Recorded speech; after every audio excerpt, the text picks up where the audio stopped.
সওয়াল জবাব শেষ।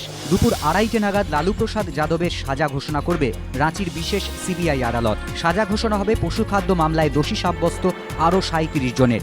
লালু প্রসাদের বয়স ও অসুস্থতার কথা উল্লেখ করে যতটা সম্ভব কম সাজার আর্জি জানান তাঁর আইনজীবী। পাশাপাশি আরজেডি প্রধানের বিভিন্ন সামাজিক কর্মকাণ্ডের কথাও তুলে ধরেন। যদিও সিবিআইয়ের আইনজীবীদের মতে ন্যূনতম 4 থেকে সর্বোচ্চ 7 বছর জেল হতে পারে লালুর।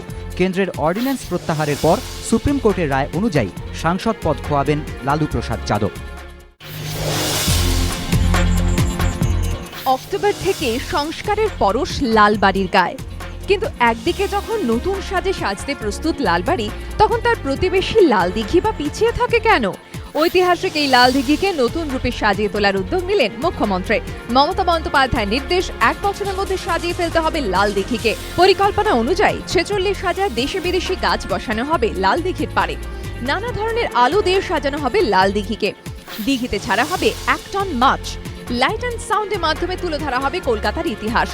এবার থেকে লালদিঘিতে নৌকা বিহারও করা যাবে। পার্কিং এর ব্যবস্থাও থাকবে। লালদিঘির মাঝে থাকবে ফোয়ারা। 40 ফুট উঁচু এই ফোয়ারা দেখা মিলবে দূর থেকেই।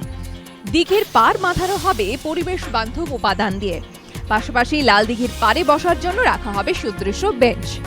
সংস্কারের জন্য ব্যয় হবে প্রায় 3 কোটি টাকা। হাওড়ার লিলুয়ার বাসিন্দা রশ্মিতা গুহ, বয়স 16 বছর। এই বয়সেই প্রায় বন্ধ হয়ে গিয়েছিল হাঁটাচলা। একাদশ শ্রেণীর ছাত্রী রশ্মিতা ধরিয়ে নিয়েছিল আর কোনোদিন স্কুলে যেতে পারবে না। সে পারবে না অন্য বন্ধুদের মতোই হাসতে খেলতে। কিন্তু বিরল অস্ত্রোপচারের পর সেটাই সম্ভব হলো।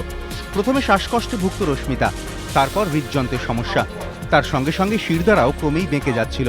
চিকিৎসা করতে গিয়ে দেখা যায় মার্সন সিনড্রোমে ভুগছে রশ্মিতা। চিকিৎসকেরা জানিয়েছেন এই অসুখ হলে বয়সের তুলনায় অতিরিক্ত লম্বা হয়ে যায় রোগী। পাশাপাশি সমস্যা দেখা দেয় চোখ এবং হৃদযন্ত্রে। অস্বাভাবিকভাবে বেঁকে যায় শিরদাঁড়া। চিকিৎসকদের দাবি এই ধরনের অস্ত্রোপচার পূর্ব ভারতে এই প্রথম।